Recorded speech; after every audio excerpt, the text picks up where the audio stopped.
शिवपुर गांव में सुबह की पहली किरण के साथ ही दुर्गा पूजा का उत्साह जाग उठा था। ढाक की धीमी थाप हर दिल में एक नई उमंग भर रही थी, खासकर 12 साल के छोटू के दिल में।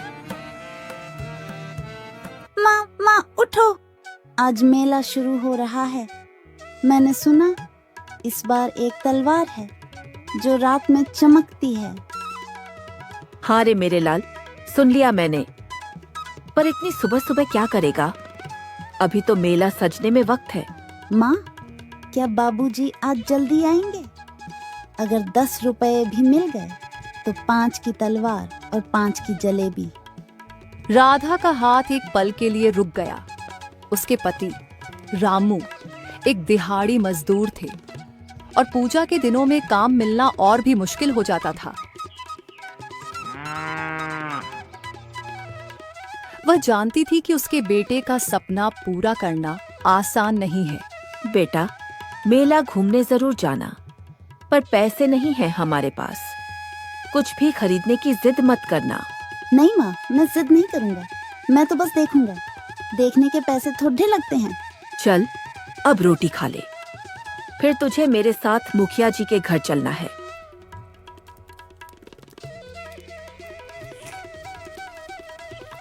रोटी खाकर वो माँ के साथ निकल पड़ा।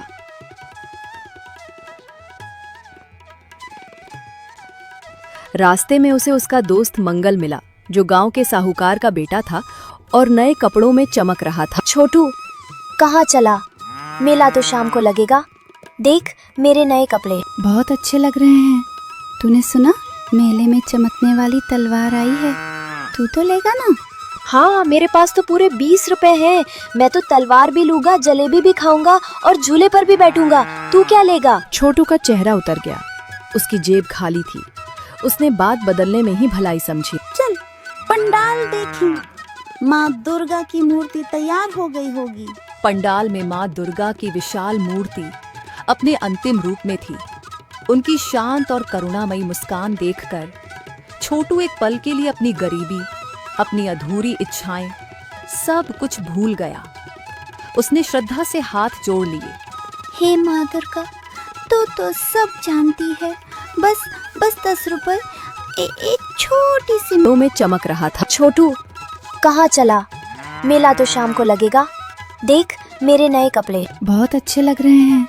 तूने सुना मेले में चमकने वाली तलवार आई है? तू तो लेगा ना? हाँ, मेरे पास तो पूरे 20 रुपए हैं। मैं तो तलवार भी लूंगा, जलेबी भी खाऊंगा और झूले पर भी बैठूंगा। तू क्या लेगा? छोटू का चेहरा उतर गया। उसकी जेब खाली थी। उसने बात बदलने में ही भलाई समझी। चल पंडाल देखें। माँ दुर्गा की मूर्ति तैयार हो गई होगी। पंडाल में माँ दुर्गा की विशाल मूर्ति अपने अंतिम रूप में थी। उनकी शांत और करुणामयी मुस्कान देखकर छोटू एक पल के लिए अपनी गरीबी, अपनी अधूरी इच्छाएं, सब कुछ भूल गया। उसने श्रद्धा से हाथ जोड़ लिए। हे माँ दुर्गा, तू तो सब जानती है। बस 10 रुपए, एक छोटी सी मिठाई और वो चमकने वाली तलवार। शाम ढलते ही शिवपुर का मेला अपनी पूरी रौनक पर आ गया। रंग बिरंगी बत्तियां और लाउडस्पीकर पर बजते गीत और बच्चों के शोर ने मिलकर एक जादुई माहौल बना दिया था। छोटू देख, वो रहा खिलौने वाला। चल चल जल्दी, तलवार वाली दुकान वही है। दुकान पर ठीक सामने एक लाल कपड़े पर वही चमकने वाली तलवार रखी थी। प्लास्टिक की ब्लेड से नीली हरी रोशनी निकल रही थी। छोटू उसे देखता ही रह गया, जैसे उसका सपना साकार हो गया हो। आओ बेटा आओ, ले लो, रात में चमकने वाली जादुई तलवार सिर्फ 10 रुपए में। सिर्फ 10 रुपए। ये शब्द छोटू के कानों में किसी हथौड़े की तरह बजे। मंगल ने तुरंत एक तलवार खरीद ली और खुशी से हवा में घुमाने लगा।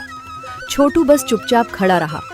उसका सपना आंखों के सामने टूट रहा था। मंगल, मेरे पास पैसे नहीं हैं।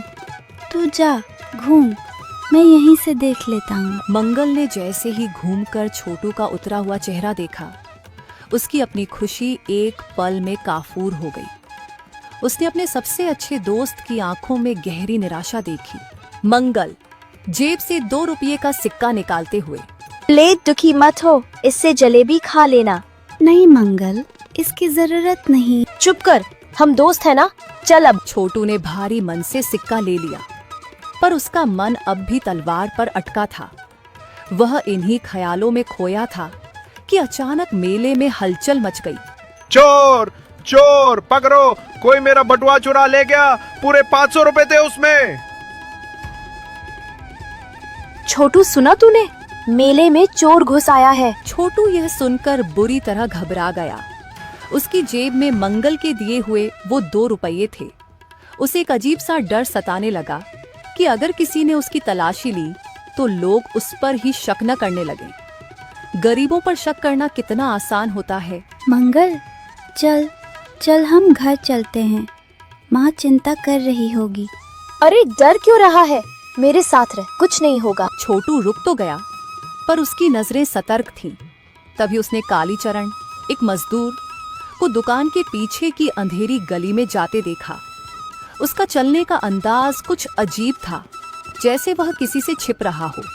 मंगल उधर देख, वो कालीचरण काका, वो कुछ अजीब तरह से जा रहे हैं। चल देखते हैं वो वहाँ क्या कर रहा है। डर के बावजूद दोनों बच्चे दबे पांव उस अंधेरी गली की ओर भरे और एक कूड़ेदान के पीछे छिप गए।